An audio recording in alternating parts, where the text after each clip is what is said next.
हाय दोस्तों mental health condition हमारी society में जितना आपको शायद लगता है उससे बहुत ज़्यादा कॉमन है। और प्रॉब्लम क्या होती है कि कई बार इसके सिम्टम्स कुछ इस तरह के होते हैं कि ज़्यादातर लोगों को लगता है कि कोई सिम्टम्स है ही नहीं, ये तो नॉर्मल बिहेवियर है। लेकिन एक्चुअली अगर हम उन सिम्टम्स को असेस करें तो ऐसा इंडिकेट होता है कि शायद कोई मेंटल हेल्थ कंडीशन चल रही है। दोस्तों आज हम इस वीडियो में बात करने जा रहे हैं अवॉइडेंट पर्सनालिटी डिसऑर्डर की। इसके मेन सिम्टम्स होते हैं दोस्तों सोशल इनहिबिशन, मतलब सामाजिक तौर पे जो व्यक्ति है वो दबा हुआ होता है। फीलिंग ऑफ इनएडिक्वेसी, मतलब अपने अंदर एक पर्याप्त ना होने की भावना होती है, ऐसा लगता है कि हमें कुछ कमी है। और दोस्तों सेंसिटिविटी टू रिजेक्शन, मतलब कि समाज में वो बहुत ज़्यादा सेंसिटिव होते हैं कि उन्हें रिजेक्ट ना कर दिया जाए, उनकी फीलिंग्स को, उनकी भावनाओं को दरकिनार ना कर दिया जाए। दोस्तों हम इस वीडियो में बात करेंगे कि अवॉइडेंट पर्सनालिटी डिसऑर्डर के सिम्टम्स क्या क्या होते हैं। दोस्तों लगभग 25 सिम्टम्स को मैं आपके साथ डिस्कस करूंगा और हम बात करेंगे इसकी डायग्नोसिस दोस्तों कैसे बनाई जा सकती है, इसमें रिलेटेड कंडीशंस क्या क्या हो सकती हैं दोस्तों, किस तरह से इसका ट्रीटमेंट किया जा सकता है और भी बहुत कुछ।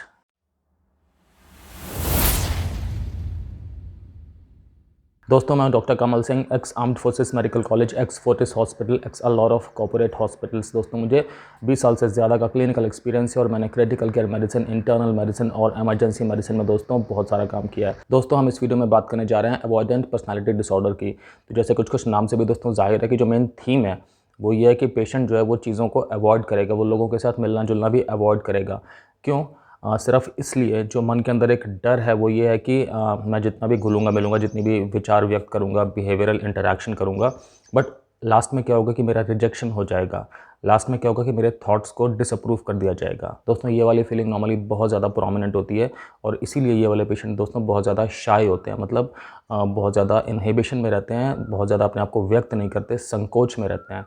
अब हम दोस्तों इसी डिसऑर्डर के एक एक करके 25 सिम्टम्स के बारे में बात करते हैं ताकि पूरा का पूरा स्पेक्ट्रम आपको समझ में आ जाए कि क्या होता है। दोस्तों इन पेशेंट्स को एंग्जाइटी होती है कि कहीं ये कोई गलत बात मुंह से कह ना दें या कोई गलत काम कहीं कर ना दें।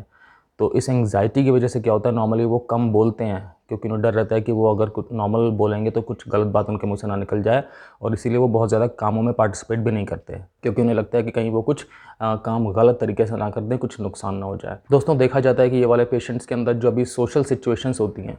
मतलब कि कुछ ऐसी सिचुएशन जहाँ पे कि कुछ समाज का मिलना जुलना है, वहाँ पर ये लोग बहुत ज़्यादा एंग्शियस हो जाते हैं। फॉर एग्जांपल कोई भी सपोज़ आस पड़ोस में कोई एक सम्मेलन है, कोई मीटिंग है, कोई इवेंट है ऑर्गेनाइज़ किया हुआ है जहाँ पे कि इनको जाना पड़ रहा है, जहाँ पे कि चांसेस हैं कि लोग मिलेंगे इनसे, आसपास वाले रिलेटिव्स या फैमिली फ्रेंड्स, कुछ भी नॉर्मली सोशल लोग मिलेंगे, स्ट्रेंजर्स भी मिलेंगे, तो वहाँ पर दोस्तों ये जाने से कतराएंगे। इन्हें अंदर से बहुत एंग्जाइटी होगी। अगर पहुँच भी गए वहाँ पे तो इनके व्यवहार को देख के पता लग जाएगा कि ये कंफर्टेबल नहीं है, ये ठीक से ओपन अप नहीं होंगे और ये नॉर्मली लोगों को अवॉइड करेंगे। ठीक है दोस्तों, तो अवॉइडेंट पर्सनालिटी डिसऑर्डर में सोशल सिचुएशंस में दोस्तों बहुत ज़्यादा एंग्जाइटी बनी रह सकती है। दोस्तों देखा जाता है कि ये वाले पेशेंट्स डिसीजंस लेने को अवॉइड करते हैं। नॉर्मली इनको डिसीजंस लेने में प्रॉब्लम इसलिए होती है बिकॉज इन्हें ऐसा लगता है कि जो डिसीजन मैं लूँगा और आगे कन्वे करूँगा उस डिसीजन में कोई ना कोई प्रॉब्लम होगी, उस डिसीजन को क्रिटिसिज्म होगा उसका, मतलब उसके बारे में नेगेटिव चीज़ें निकाली जाएंगी और उन्हें लगता है कि इससे कहीं ना कहीं उनकी बेइज्जती हो रही है, उनकी इज़्ज़त कम हो रही है, तो वो इस चक्कर में पड़ते ही नहीं है। नॉर्मली वो डिसीजन अपना लेने में ही जो है वो टाल मटोल करते रहते हैं और डिसीजन नहीं ले पाते हैं। दोस्तों इन पेशेंट्स में देखा जाता है कि ये कुछ भी गतिविधि करते हैं, कुछ भी एक्टिविटी करते हैं, बट इनको अंदर से प्लेजर का एहसास नहीं होता, इनको अंदर से खुशी का एहसास नहीं होता। ये एक बहुत इंपॉर्टेंट सिम्टम है दोस्तों, क्योंकि नॉर्मली देखा जाता है कि कोई ना कोई काम तो होता ही है जो करके इंसान को खुशी मिलती है, इंसान का अंदर से तनाव कम होता है, बट ये वाले जो पेशेंट्स होते हैं ये नॉर्मली ज़्यादातर एक्टिविटीज़ को करके खुश नहीं होते हैं। दोस्तों अवॉइडेंट पर्सनालिटी डिसऑर्डर के जो पेशेंट्स हैं ये पीपल प्लीज़र होते हैं, मतलब ये किसी भी किस्म की कॉन्फ्लिक्ट से बचना चाहेंगे, किसी भी किस्म के वाद विवाद से दूर रहना चाहेंगे। तो ये ऐसी कोई बात करेंगे ही नहीं कि जिससे कि इनको किसी भी किस्म से खींचा जा सके एक डिस्कशन में, एक वाद विवाद में। तो ये सोशल कॉन्फ्लिक्ट में हमेशा बचेंगे। फॉर एग्जांपल अगर फैमिली में कोई डिस्कशन हो रहा है, कोई बात हो रही है, तो किसी का साइड नहीं लेंगे ये, या तो ये अपने आप को व्यक्त करेंगे ही नहीं। नॉर्मली ये इनकी प्रेफरेंस रहेगी कि अपने आप को एक्सप्रेस ना करें, लेकिन अगर करना पड़ भी गया इन्हें तब ये किसी का साइड नहीं लेंगे। ये नॉर्मली कुछ ऐसी बात बोलेंगे कि जिससे ये किसी की भी बैड बुक्स में ना आएँ। तो पीपल प्लीज़र होते हैं नॉर्मली ये लोग। दोस्तों अपने कार्य क्षेत्र में भी, जहाँ पे इनका प्रोफेशन है, वहाँ पे भी ये नॉर्मली बहुत ज़्यादा इंटरैक्शन नहीं करना चाहेंगे। ये ज़्यादातर कोशिश करेंगे कि अपना काम अकेले में ही करें, बहुत ज़्यादा ग्रुप डिस्कशंस में पार्टिसिपेट नहीं करेंगे। इनके बहुत ज़्यादा कोलीग्स ऐसा नहीं होंगे जिनके साथ ये अपना हार्ट ओपन करें या बहुत उनके साथ घूमें फिरें ऑफिस के बाद। नॉर्मली ये अकेले अकेले से ही रहेंगे। दोस्तों ये वाले पेशेंट्स जो हैं ये बहुत ज़्यादा इंटीमेट फीलिंग्स में नॉर्मली नहीं पड़ते। तो क्या होता है कि जो इनकी बहुत नितांत पर्सनल रिलेशनशिप्स हैं, फॉर एग्जांपल कुछ इनके गर्लफ्रेंड हैं या बॉयफ्रेंड है, ऐसा कुछ अगर है, तो वहाँ पे भी है ना ठीक से अपने आप को एक्सप्रेस नहीं करेंगे, एक बीच में बैरियर रखेंगे, एक वॉल बना के रखेंगे। तो उससे क्या होता है कि जब फीलिंग्स, जो इंटीमेट फीलिंग्स हैं वो एक्सप्रेस नहीं होती, तो फिर पार्टनर को लगता है कि इंटीमेट फीलिंग्स हैं ही नहीं, और रिलेशनशिप जो है वो कोल्ड होने का खतरा बहुत ज़्यादा बढ़ जाता है। दोस्तों ये वाले पेशेंट्स ऐसी हर कंडीशन को अवॉइड करना चाहेंगे जहाँ पे कि इन्हें ऐसा लग रहा हो कि इनका रिजेक्शन हो सकता है। ठीक है, तो फॉर एग्जांपल अगर ये किसी को पसंद करते हैं तो प्रपोज़ शायद नहीं करेंगे, या करेंगे भी तो I don't know, may be सालों बाद करें, क्योंकि इन्हें हमेशा ये लगेगा कि मैं रिजेक्ट ना हो जाऊँ। सपोज़ अगर ये पढ़ाई करते हैं तो क्लास में, या अगर काम करते हैं उनके ऑफिस में, अगर ऐसा बोला गया कि किसी पर्टिकुलर काम के लिए कौन वॉलंटियर कर रहा है, तो ये हाथ नहीं उठाएंगे, बिकॉज इन्हें ऐसा लगेगा कि मैं अपने आप को अगर प्रपोज़ भी कर दूँ कि हाँ मैं ये काम करूँगा, लेकिन मुझे एक्सेप्ट ना किया जाए तो मेरा रिजेक्शन हो गया। तो इस डर से ये नॉर्मली चीज़ों में पहल नहीं करते अपनी तरफ से, ये थोड़ा सा पीछे रहते हैं। दोस्तों अगर आपको ये वीडियो अच्छा लग रहा हो तो प्लीज़ लाइक कर दीजिएगा, और अगर आपने अभी तक नहीं किया दोस्तों तो सब्सक्राइब भी कर दीजिएगा। साथ साथ दोस्तों बेल नोटिफिकेशन आइकन पे ज़रूर प्रेस करिएगा। दोस्तों ये वाले पेशेंट बहुत जल्दी हर्ट हो जाते हैं अगर इनकी किसी बात को मना कर दिया जाए, अगर इनको डिसअप्रूव कर दिया जाए, अगर इनको एक्चुअली रिजेक्ट कर दिया जाए इनकी किसी आइडिया को, या किसी भी थॉट को, या किसी भी बात को। तो अगर दोस्तों इनके अंदर किसी भी किस्म की कमी को ज़ाहिर कर दिया जाए, तो क्या होता है, ये अंदर से परेशान हो जाते हैं, ये अंदर से घबरा जाते हैं, ये अंदर से इतने सेंसिटिव होते हैं कि फ़ियरफुल हो जाते हैं। ये वाली कंडीशन दोस्तों होती है इनके साथ। दोस्तों ये वाले पेशेंट्स बहुत ज़्यादा सेल्फ़ कॉन्शियस होते हैं, बहुत ज़्यादा सेल्फ़ कॉन्शियस होते हैं। ये घर से बाहर भी निकलेंगे तो एक तो निकलना नहीं चाहेंगे, दूसरा निकलेंगे भी तो 10 बार अपने आप को चेक करेंगे कि मैं ठीक लग रहा हूँ, मेरी प्रेजेंटेशन में कुछ भी ऑकवर्ड तो नहीं है, मैं कहीं से भी कुछ अलग से बड़ा डिफरेंट स्पेशल तो नहीं लग रहा हूँ कि लोग मुझे नोटिस करना स्टार्ट कर देंगे, मेरी पर्सनैलिटी में कोई ऐसी चीज़ तो नहीं है कि जिसका लोग मजाक उड़ाना स्टार्ट कर देंगे, या लोग उसे क्रिटिसाइज़ करना स्टार्ट कर देंगे अपने मन में। नॉर्मली जब ये लोग कोई बात भी करते हैं दोस्तों, एक पब्लिक सेटिंग में, या एक ग्रुप सेटिंग में, फैमिली में, ऑफिस में, कहीं पे भी, तो ये अपने वर्ड्स को इतना ज़्यादा इवैल्यूएट करके बोलते हैं कि कई बार ये गलत ही बोल पड़ते हैं फिर उस चक्कर में, क्योंकि बहुत ज़्यादा सेल्फ़ कॉन्शियस होते हैं। दोस्तों ये लोग जो हैं सोशल कॉन्टैक्ट कर पाने में नॉर्मली असमर्थ होते हैं, मतलब इन्हें बहुत ज़्यादा मेहनत करनी पड़ती है इस काम के लिए। तो एक नॉर्मल ट्रेट होता है कि सपोज़ दो स्ट्रेंजर्स हैं, किसी जगह पे हैं, तो उनमें से एक ने दूसरे से बात स्टार्ट कर दी कि भाई चलो थोड़ा टाइम निकालना है, थोड़ा दूसरे को जानते हैं। बट इन लोगों के अंदर दोस्तों क्या होता है कि सोशल कॉन्टैक्ट को इनिशिएट करने के लिए दोस्तों अंदर से बहुत ज़्यादा हेजिटेशन होता है, तो ये नॉर्मली अवॉइड करते हैं। तो सपोज़ ये लोग किसी भी एक पब्लिक जगह पे हैं, मतलब सफ़र कर रहे हैं, या कि किसी क्लब में है, या कि किसी दोस्त की बर्थडे पार्टी में है, किसी भी पार्टी में है, किसी इवेंट में है, तो नॉर्मली ये ऐसी जगह पे बैठेंगे जहाँ पे कि इन्हें कोई भी अप्रोच ना करे। नॉर्मली ये खुद से किसी के पास भी जाकर के बात इनिशिएट नहीं करेंगे, और नॉर्मली कोई इनसे बात अगर इनिशिएट करेगा ना, तब भी पता लग जाएगा इनके हाव भाव देख करके, बॉडी लैंग्वेज जेस्चर्स देख करके, कि ये कंफर्टेबल नहीं हो पा रहे हैं, ये लोगों को अवॉइड करना चाह रहे हैं। दोस्तों इनकी जो बॉडी लैंग्वेज होती है वो भी कई बार बहुत ज़्यादा फ़ियरफुल हो जाती है, या बहुत ज़्यादा टेंस हो जाती है जब भी इनके आसपास लोग होते हैं, तो क्योंकि ऑब्वियस सी बात है, अंदर से ये लोगों को अवॉइड करना चाह रहे हैं, तो इसीलिए ये अंदर से श्योर नहीं होते कि मैं किस तरह से बिहेव करूं कि मैं बिल्कुल भी लाइमलाइट में ना हूं, लोग आपस में बात कर लें, मुझे लोग कम्युनिकेशन में ना डालें, ना मुझसे कोई बात पूछें, मुझे किसी भी तरह से इनिशिएट ना करें। दोस्तों इन पेशेंट्स के अंदर एक इनएडिक्वेसी की फीलिंग होती है, मतलब इन्हें ऐसा लगता है कि इनके अंदर कुछ कमी है, कुछ खालीपन है। क्या है वो शायद इन्हें भी ठीक से नहीं पता होता, वरना तो ये उस चीज़ को पूरा करने के लिए कुछ प्रयत्न करें। बट इतना तो है कि ये लोग जो हैं ये अपने आप को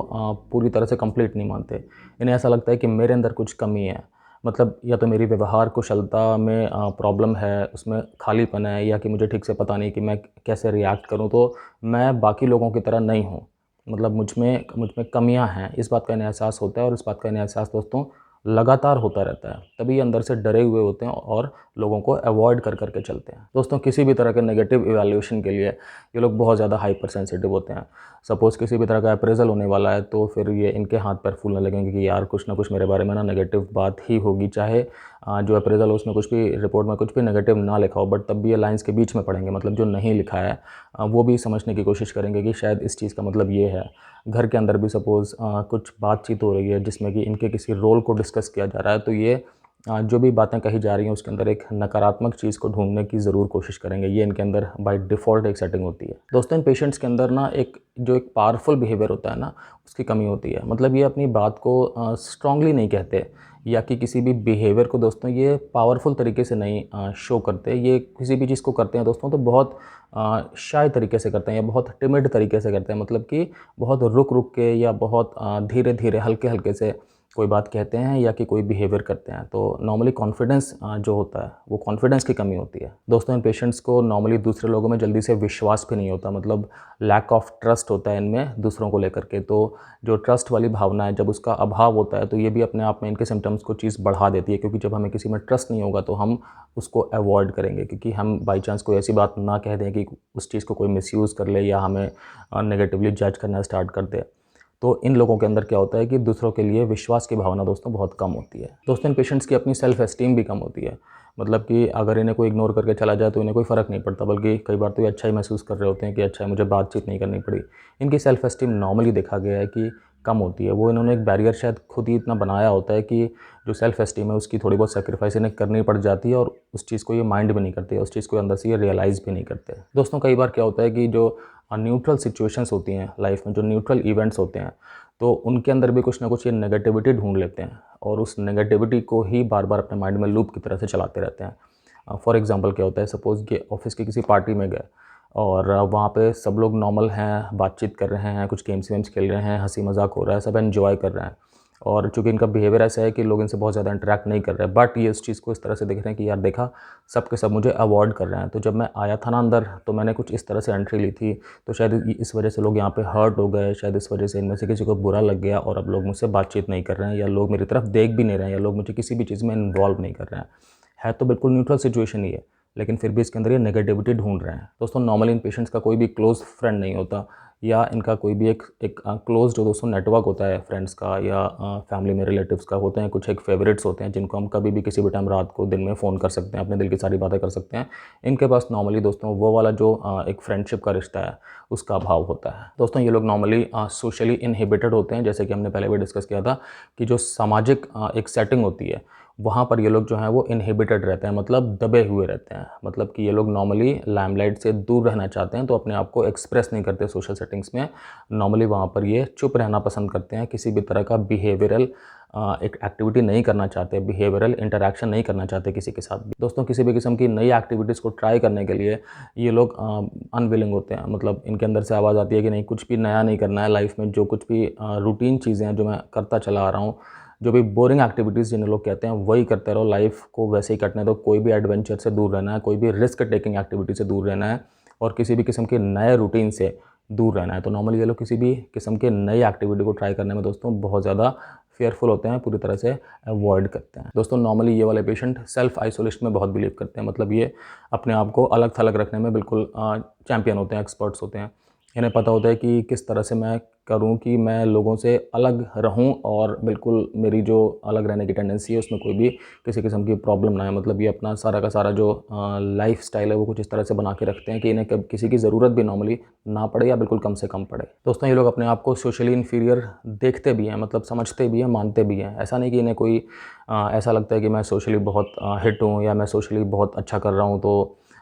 उसके बावजूद मेरा रिजेक्शन हो रहा है, उसके बावजूद लोग मुझे डिसअप्रूव कर रहे हैं। ऐसा नहीं है, इन्हें अपने अंदर से एहसास होता है कि मैं सोशली इन्फीरियर हूँ। इन्हें पता होता है कि मेरी कमी है कि मैं समाज में अपने आप को ठीक से एक्सप्रेस नहीं कर सकता, मैं समाज में कॉन्फिडेंट नहीं होता, समाज में जो मेरी व्यवहार कुशलता है वो परफेक्ट कहीं से भी नहीं होती, मैं लोगों को अवॉइड करता हूँ। ये सारी बातें ये समझते हैं, तो ये अपने आप को सोशली इन्फीरियर दोस्तों समझते हैं। दोस्तों जब भी ये किसी से बात कर रहे होते हैं या किसी के साथ इंटरेक्शन कर रहे होते हैं तो नॉर्मली ये उस इंसान के अंदर वो वाले साइंस ढूंढने की कोशिश करते हैं कि कहीं ये इंसान मुझे रिजेक्ट तो नहीं कर रहा, कहीं ये इंसान मेरी बातों को डिसअप्रूव तो नहीं कर रहा। वो वाले साइंस ये हमेशा ढूंढते रहते हैं, क्योंकि ये इनकी सेटिंग होती है, मतलब कि इनके अंदर ये टेंडेंसी होती है कि बजाय दूसरे की बात को ज़्यादा ढंग से समझने के, बजाय उस डिस्कशन में कुछ और भी पॉइंट्स को नोट करने के या फोकस करने के, ये इस बात पे इनका ध्यान ज़्यादा से ज़्यादा लगा रहता है अनकॉन्शियसली कि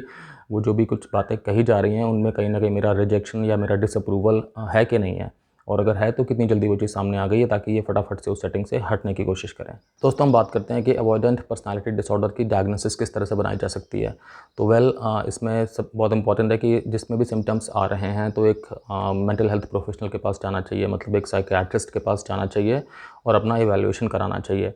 उसमें क्या होगा कि दोस्तों वो आपकी हिस्ट्री लेंगे, आपसे बहुत सारी बातें करेंगे और आपके सिम्टम्स को इवैल्यूएट करेंगे। उसके बाद अगर उन्हें लगेगा दोस्तों तो वो कुछ एक टेस्ट भी करा के देख सकते हैं आपके, ताकि ये चीज़ें रूल आउट कर लें कि शायद कोई और बीमारी तो नहीं है जिसके सिम्टम्स कुछ कुछ मैच कर रहे हैं अवॉइडेंट पर्सनालिटी डिसऑर्डर से। दोस्तों हो सकता है कि आपका कुछ ब्रेन की इमेजिंग भी करा के देख लें, अगर उन्हें ऐसी कुछ आशंका आ रही है कि हो सकता है कुछ और कॉज ना हो अवॉइडेंट पर्सनैलिटी डिसऑर्डर के अलावा जिसके सिम्टम्स इससे मैच कर रहे हैं।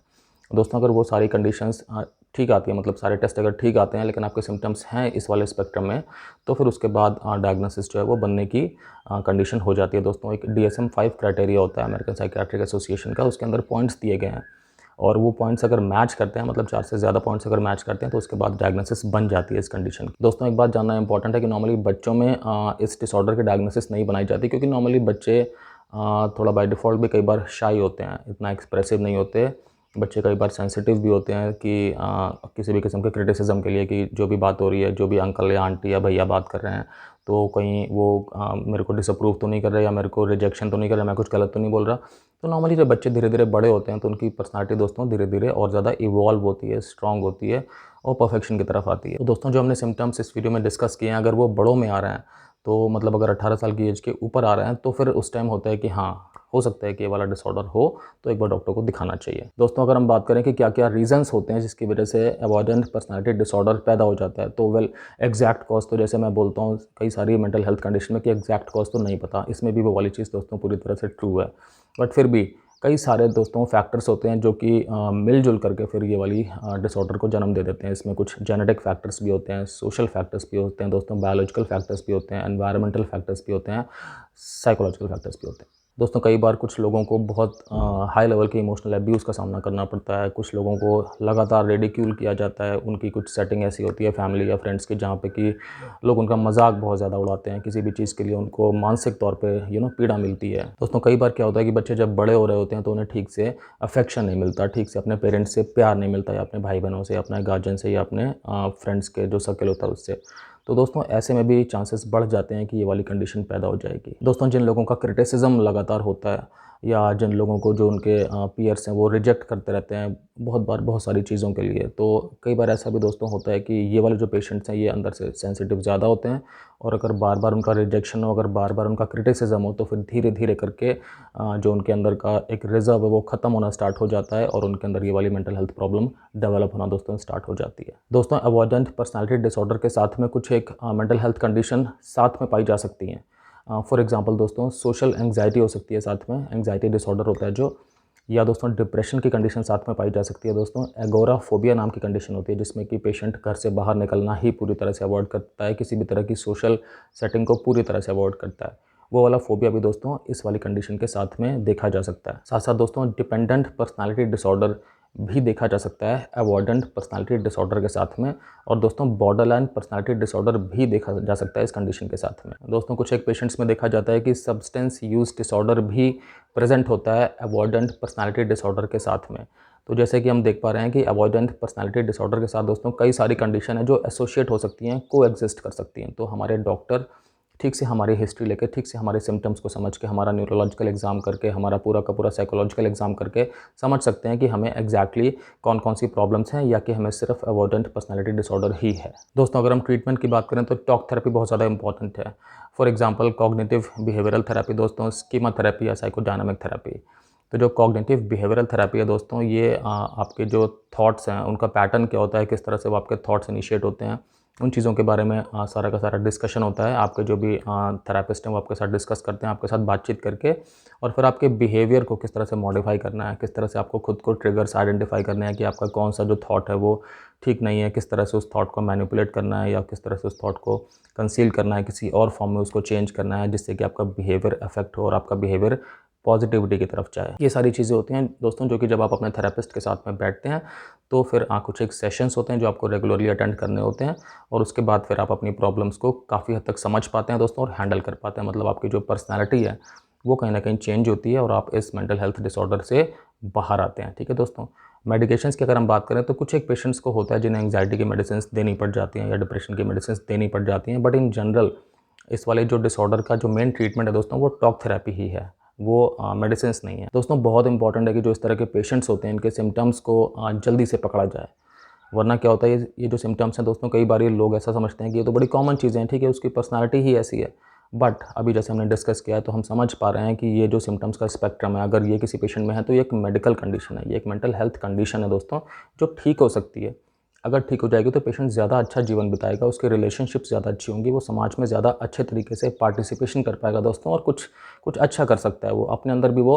पूरा फ़ील करेगा, मतलब कि अपने अंदर खालीपन नहीं फ़ील करेगा, अपने आप को इनएडिक्वेट नहीं फ़ील करेगा। तो बहुत इंपॉर्टेंट है कि दोस्तों केयर प्रोसेस में फैमिली, फ्रेंड्स या जो भी सर्कल है उसका इन्वॉल्वमेंट होना। पेशेंट को इसमें अकेला नहीं छोड़ेंगे, इसमें हम पेशेंट के साथ में सबके सब इन्वॉल्व होंगे, और जिस भी तरह से आपको आपके डॉक्टर्स बताएँगे, समझाएँगे कि आपको क्या करना है, उस तरह से हम काम करेंगे ताकि पेशेंट हमारा जो है वो सिम्पटम फ्री हो सके और एक नॉर्मल हेल्दी लाइफ जी सके।